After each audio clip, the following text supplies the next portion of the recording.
Hi friends, நம்ம சேனல்ல இப்போ தி ஜெனிங்கிற ஒரு சைனீஸ் டிராமாவை தாங்க பாத்துட்டு இருக்கோம். அந்த வகையில இது பார்ட் 23. இதுக்கு முன்னாடி இருக்கிற வீடியோஸ் இருக்கிற பிளேலிஸ்டோட லிங்க் டிஸ்கிரிப்ஷன்ல இருக்கு. அந்த வீடியோஸ் எல்லாம் பார்க்காதவங்க அதையும் பார்த்துட்டு வந்து இந்த வீடியோ கண்டினியூ பண்ணுங்க. ஏன்னா அப்பதான் உங்களுக்கு ஸ்டோரி கொஞ்சம் கிளியரா புரியும். போன வீடியோல தன்னோட கடைசி மிஷனை முடிக்கிறதுக்காக சனா ஸ்வர்கத்துக்கு போயிருக்கா. அங்க யாலாங்குடைய பாஸ் லைஃபான சீலிங்கையும் மாஸ்டருடைய பாஸ் லைஃபான ஷாக்காவையும் மீட் பண்றா. அது மட்டும் இல்லாம இவங்க ரெண்டு பேரோட சண்டைக்குமே காரணமா இருக்கிற ஈஷாவே இவதாங்கிறதையும் தெரிஞ்சுக்கிட்டா. ஷாக்காக்கும் சீலிங்கும் நடுவுல ஈஷாக்காக இப்போ ஒரு பெரிய ஃபைட் போயிட்டு இருக்கு. அந்த சமயத்துல சீலிங்கோட பாதுகாப்புல இருந்த ஈஷாவை ஷாக்கா தூக்கிட்டு போற வரைக்கும் நம்ம போன வீடியோல பார்த்தோம். அதுக்கப்புறமா என்னெல்லாம் நினைச்சுங்கிறத இந்த வீடியோல பாப்போம். டிராமாவோட கதைக்கு போறதுக்கு முன்னாடி நான் உங்க சாரா, நீங்க பாக்குறது சாரா டாக்கீஸ்.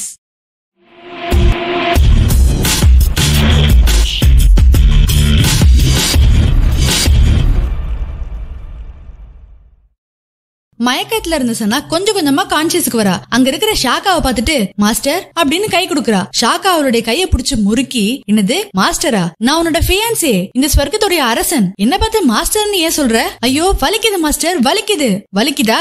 இந்த வலியை நல்லா ஞாபகம் வச்சுக்கோ. இங்க இருந்து எங்கேயாவது தப்பிக்கணும்னு நினைச்ச அப்புறம் இதை விட மோசமான கொடுமைகள் எல்லாம் நீ அனுபவிக்க வேண்டியிருக்கும். இன்னும் 3 நாள்ல உனக்கும் எனக்கும் மேரேஜ். அது வரைக்கும் ஒழுங்கா சாப்பிட்டுட்டு நல்லா ரெஸ்ட் எடுத்துக்கோ. என்னது மேரேஜா? எனக்கு இன்னும் மேரேஜ் பண்ற அளவுக்கு லீகலான வயசு கூட ஆகலையே.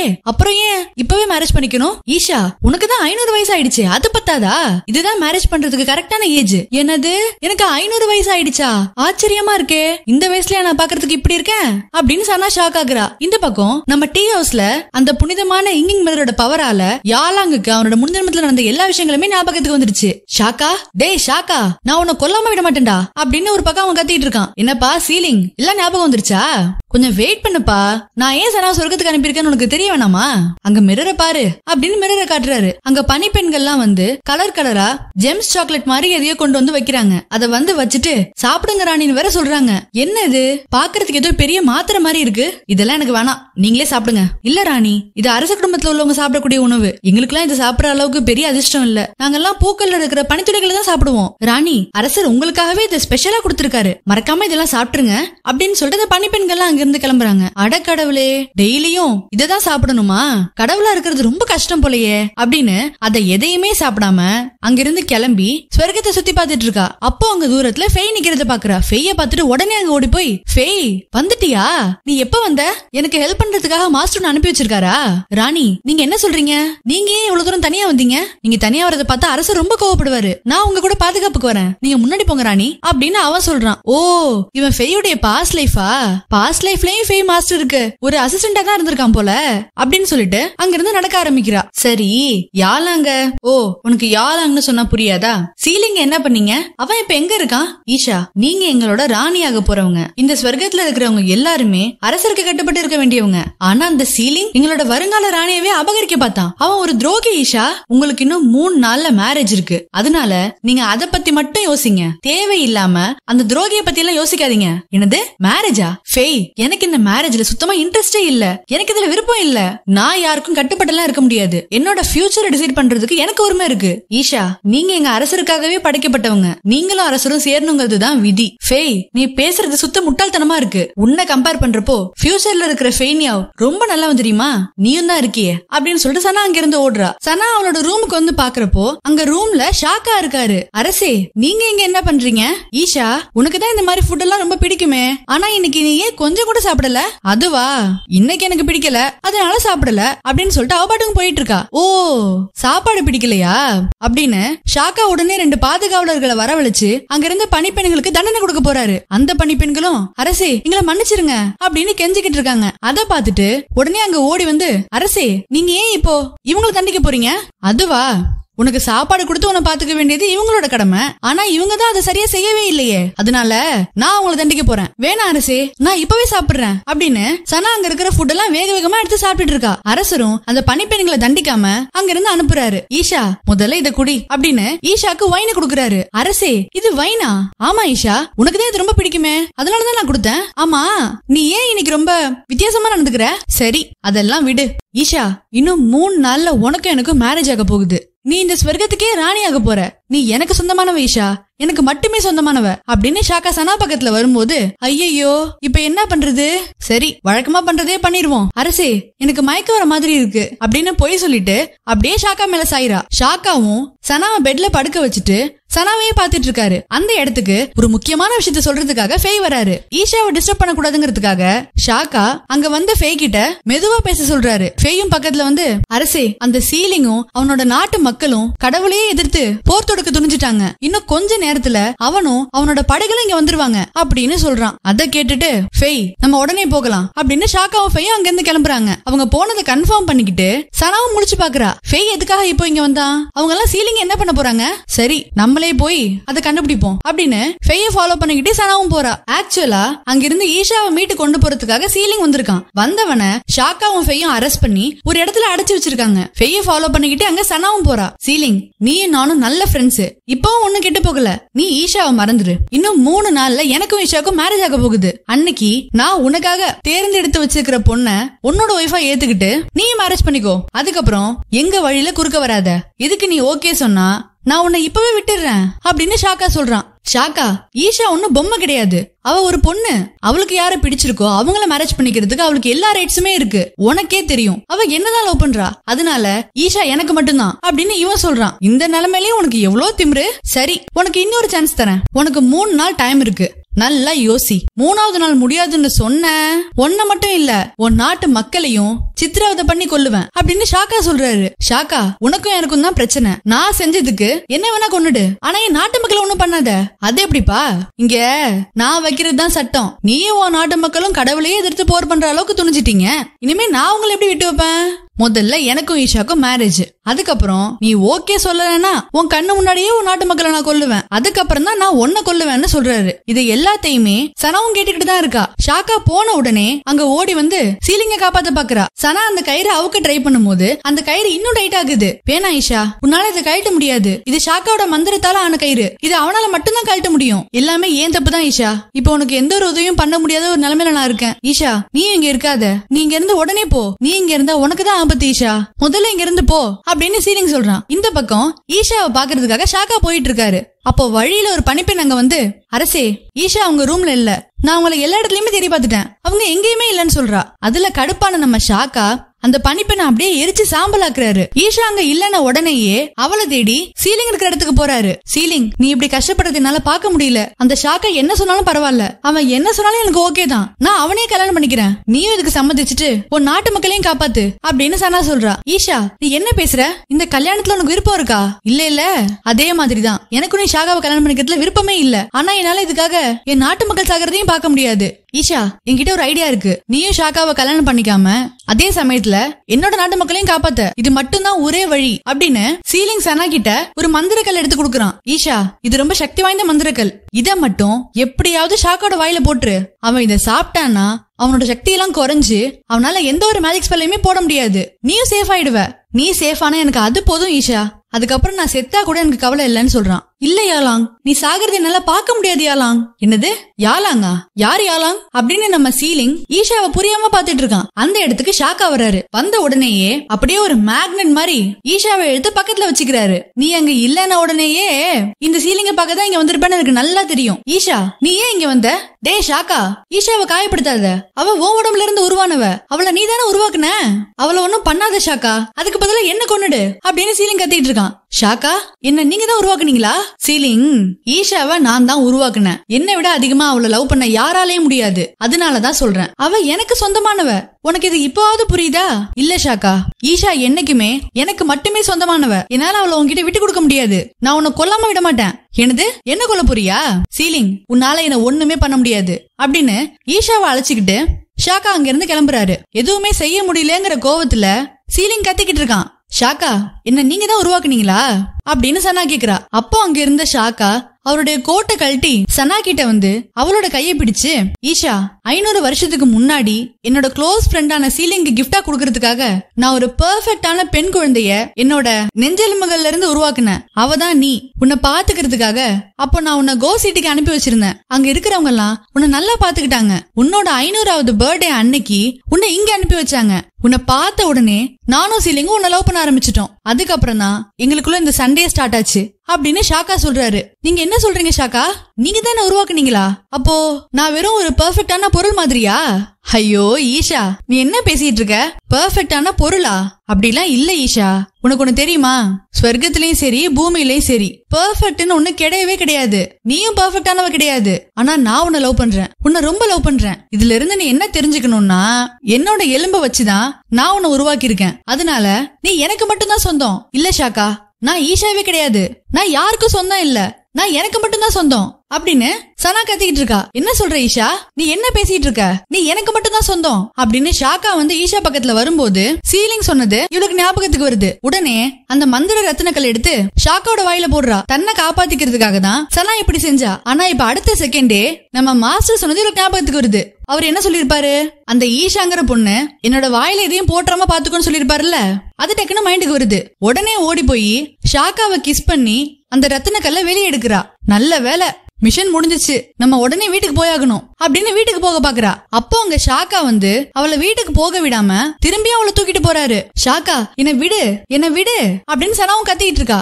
இத வெளியே இருந்து யாலாங் பாத்துட்டு இருக்கான். சனாக்கு ஆபத்துன உடனேயே சனா சனா அப்படின்னு இவங்க கத்திட்டு இருக்கான். ஐயோ, இப்ப சனாவை காப்பாத்தி ஆகணுமே அப்படின்னு ரொம்ப கன்ஃபியூஸ்டா இருக்கான். அப்ப பின்னாடி இருக்கிற மாஸ்டர் பார்த்து, டே ஷாக்கா என்ன பண்ற, சனாவை விடுடா அப்படின்லாம் சொல்லிட்டு இருக்கான்.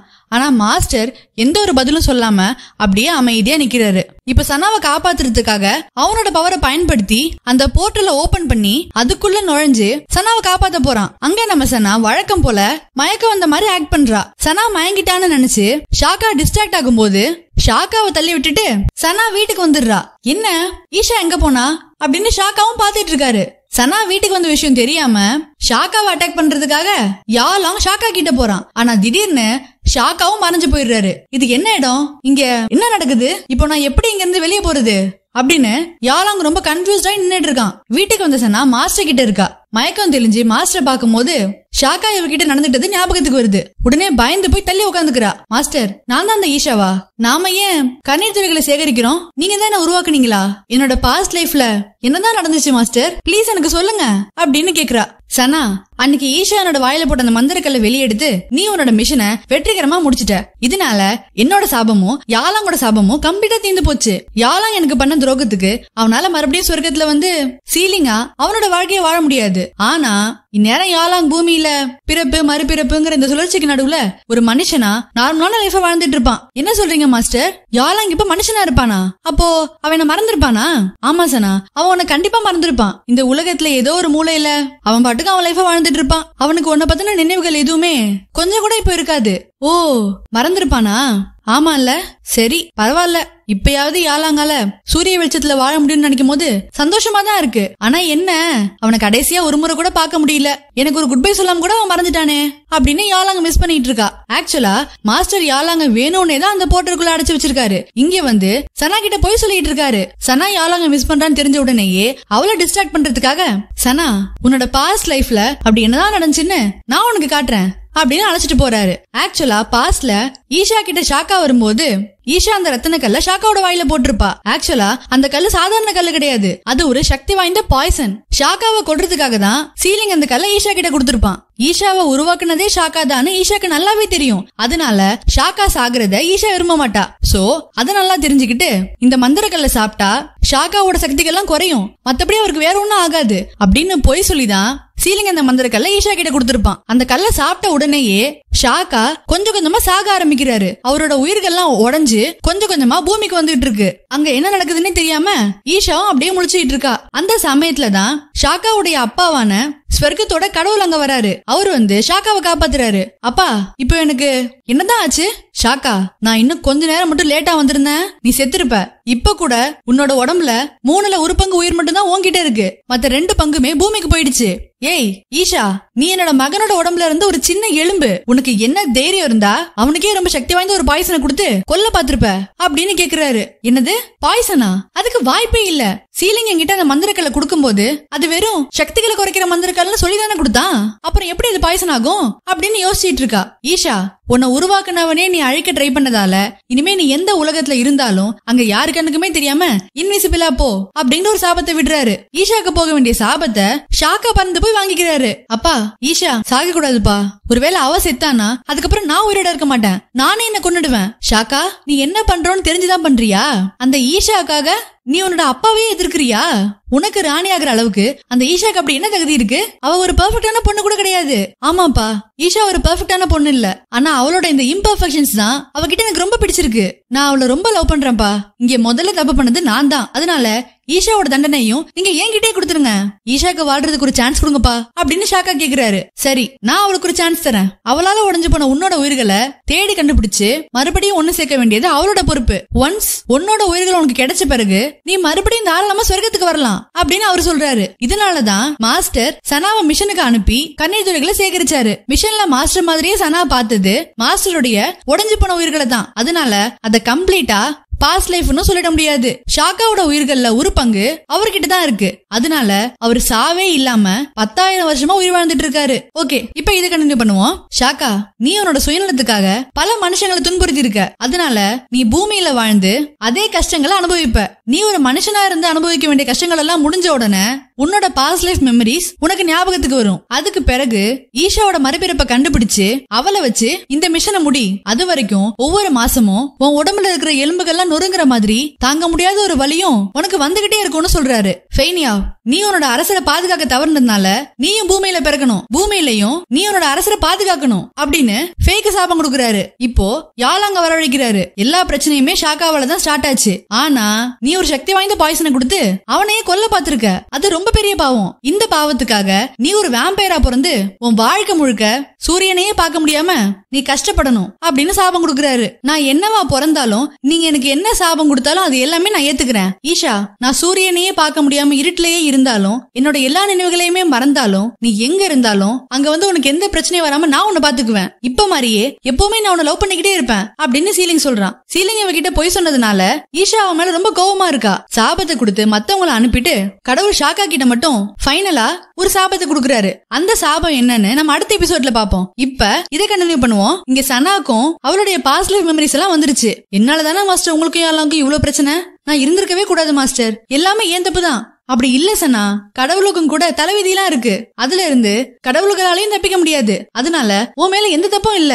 சரி இதெல்லாம் விடு, நம்ம எப்ப திரும்பியும் சொர்க்கத்துக்கு போகலாம்? ஐயோ மாஸ்டர் வேணாம் மாஸ்டர், அது ஸ்வர்க்கமே இல்ல, எனக்கு அந்த இடம் சுத்தமா பிடிக்கல மாஸ்டர், நம்ம இங்கே இருந்துடலாம். ஓகே சனா நீ இருக்கிற இடம் தான் எனக்கு ஸ்வர்க்கம். உனக்கு போக விருப்பம் இல்லைன்னா பரவாயில்ல, நம்ம அங்க போக வேணாம். நீ என்னோட பாஸ்ட் லைஃப பார்த்து ரொம்ப பயந்து போயிருக்கேன்னு நினைக்கிறேன். இப்போ நான் அப்படி எல்லாம் இல்ல, அதனால நீ என்கிட்ட எப்பயும் போல பழகு அப்படின்னு சொல்றாரு. சனாவும் அதுக்கு ஓகே சொல்லிட்டு மாஸ்டர் பண்றா. மாஸ்டர் நீங்க உண்மையிலேயே உங்களோட நெஞ்செலும்புகள்ல இருந்தா என்ன உருவாக்குனீங்களா? சாரி சனா, என்னோட சுயநலத்துக்காக நான் உன்னை உருவாக்கி அதனால தேவையே இல்லாம சண்டை போட்டு உன்னோட லைஃபையும் யாழோட லைஃபையும் நான் ஸ்பாயில் பண்ணிட்டேன். பரவாயில்ல மாஸ்டர், அதான் இப்ப எல்லாமே சரியாயிடுச்சு.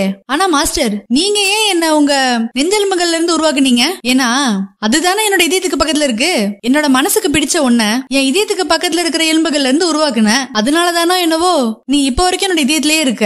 என்னாலையும் உன்னை விட்டு கொடுக்க முடியல அப்படின்னு சொல்றாரு. சனா திரும்பவும் அவரை ஹக் பண்றா. இது எல்லாத்தையுமே அந்த போர்ட்டல் வழியா பாக்குற நம்ம யாழாங் அதை விட்டு வெளியே வர ட்ரை பண்ணிட்டு இருக்கான். அதை பார்த்துட்டு என்ன போர்ட்டல் ஏதோ வித்தியாசமா தெரியுது அப்படின்னு அந்த போர்ட்டலை பாக்குறதுக்காக சனா அங்க போறா. சனா நான் இங்கதான் இருக்கேன், ஓ கண்ணு முன்னாடி தான் நான் இருக்கேன் சனா அப்படின்னு யாழாங் கத்திட்டு இருக்கான். ஆனா சனாவோட கண்ணுக்கு யாழாங் தெரியல. அவன் கத்துறதும் இவளுக்கு கேட்கல. கொஞ்ச நேரம் கழிச்சு அவனோட பிரேஸ்லெட் அங்க கீழே இருக்கிறத பாத்துட்டு அப்போ யாழாங் இங்க வந்திருக்கான் அப்படிங்கறத தெரிஞ்சுக்கிறா. மாஸ்டர் அங்க வந்த உடனே அந்த பிரேஸ்லெட்ட அவருக்கு தெரியாம மறைச்சு எடுத்துட்டு போறா. சனா போன உடனே மாஸ்டர் அங்க வந்து யாழாங்க பாக்குறாரு. ஷாக்கா திரும்ப திரும்ப நீ சனா கிட்ட போய் சொல்லிக்கிட்டே இருக்க. நீ என்ன இங்க அடைச்சு வச்சிருக்க விஷயம் மட்டும் அவளுக்கு தெரிஞ்சது. அதுக்கப்புறம் சனா உன்னை முழுசா வெறுத்துடுவா.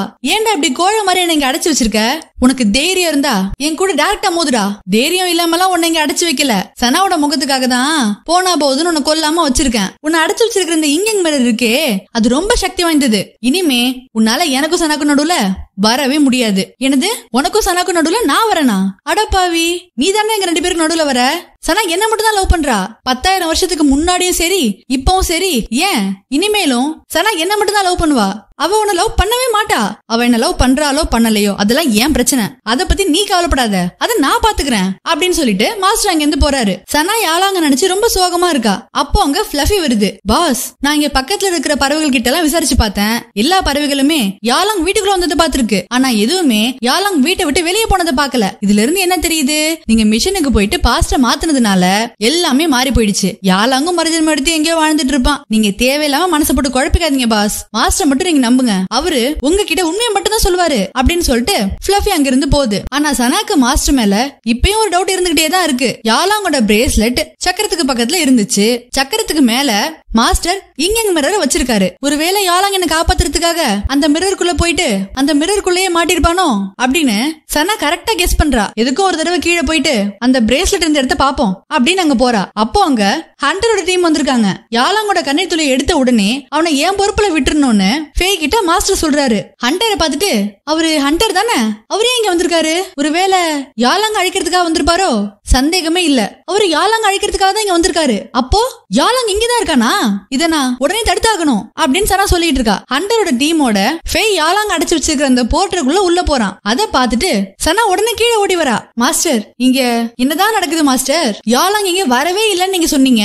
யாழாங்க இங்க வரலன்னா அவனோட பிரேஸ்லெட் மட்டும் இங்க எப்படி வந்துச்சு? யாழாங்க மறுஜன்மம் எடுக்கலையா மாஸ்டர்? அப்போ நீங்க என்கிட்ட போய் சொன்னீங்களா அப்படின்னு நிறைய கேட்டுட்டு இருக்கா. அப்ப மாஸ்டர் இங்க மிரருக்குள்ள நடக்கிறத சனாக்கு காட்டுறாரு. அங்க நம்ம யாழாங் எல்லாரையுமே அடிச்சு செம்மையா ஃபைட் பண்ணிட்டு இருக்கான். நடுவுல நம்ம சனா வந்து யாழாங் அப்படின்னு கூப்பிடுற சவுண்ட கேட்டு சனாவை பாக்குறப்போ எல்லாரும் அவங்களோட பவரை பயன்படுத்தி யாழாங்கோட கழுத்தை நெரிக்கிறாங்க. உள்ள யாழாங் கஷ்டப்படுறத பார்த்து சனா அழுதிட்டு இருக்கா. அப்ப மாஸ்டர் வந்து சனாவோட கண்ணீர் துளிய அந்த பாட்டிலுக்குள்ள சேகரிக்கிறாரு. மாஸ்டர், உங்களுக்கு கெஞ்சி கேக்குறேன் மாஸ்டர், யாழாங்க விட்டுருங்க, அவனை காப்பாத்துங்க மாஸ்டர் அப்படின்னு கெஞ்சிக்கிட்டு இருக்கா. ஆனா மாஸ்டர் எதுவுமே பேசாம அமைதியா நிக்கிறாரு. இப்படி இவங்க கழுத்தை நெரிச்சிட்டு இருக்கிறப்போ ஃபேய் ஒரு மேஜிக் ஸ்பெல்ல யாழாங் மேல போடுறான். அப்ப யாழாங்கோட கண்ணுக்கு ஷாக்காவோட ஆளுங்க சீலிங்கோட நாட்டு மக்களை கொஞ்சம் கூட இருக்கமே இல்லாம சாகடிக்கிற மாதிரியான ஒரு விஷுவல் தெரியுது. மக்களை காப்பாத்த முடியலையேன்னு சீலிங் கதறிக்கிட்டு இருக்கான். ஒரு கட்டத்துல சீலிங்கோட கட்டு ரிலீஸ் ஆகி அவன் ஷாக்காவோட ஆளுங்களை எல்லாம் கொல்றான். அவனோட மக்களை கொன்ன எல்லாரையுமே இப்ப அவன் கொன்னுட்டான். அந்த மாதிரியான ஒரு விஷுவல் எனக்கு இப்ப தெரிஞ்சிட்டு இருக்கு. இப்போ இங்க நம்ம யாழாங் வேம்பயர்ல இருந்து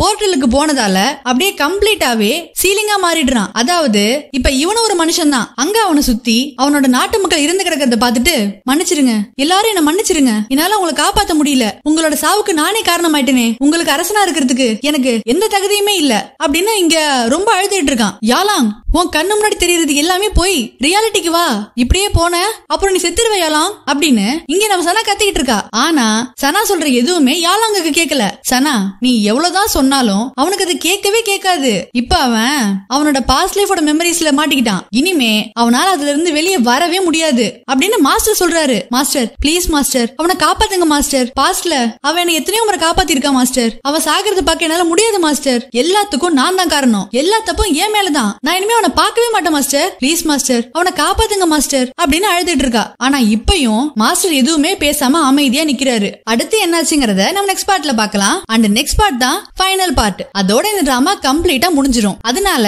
நம்ம சேனல்ல அடுத்து என்ன டிராமா அல்லது என்ன மூவி பண்ணலாம்ங்கறத கீழே கமெண்ட் பண்ணுங்க. அடுத்த எபிசோட் தான் ஃபைனல் எபிசோடுங்கிறதுனால அதை மறக்காம பார்க்க நம்ம சேனலை சப்ஸ்கிரைப் பண்ணி வச்சுக்கோங்க. அப்படியே பக்கத்துல இருக்கிற அந்த பெல் ஐக்கனையும் கிளிக் பண்ணிருங்க. ஏன்னா அப்பதான் நான் வீடியோ அப்லோட் பண்ண உடனே உங்க மொபைலுக்கு நோட்டிபிகேஷன் வரும். நான் இந்த கதையை சொன்ன விதம் உங்களுக்கு பிடிச்சிருந்தா மறக்காம இந்த வீடியோக்கு ஒரு லைக் பண்ணுங்க. உங்களோட ஃபீட்பேக்ஸை கீழே கமெண்ட் பண்ணுங்க. தேங்க்ஸ் ஃபார் வாட்சிங்.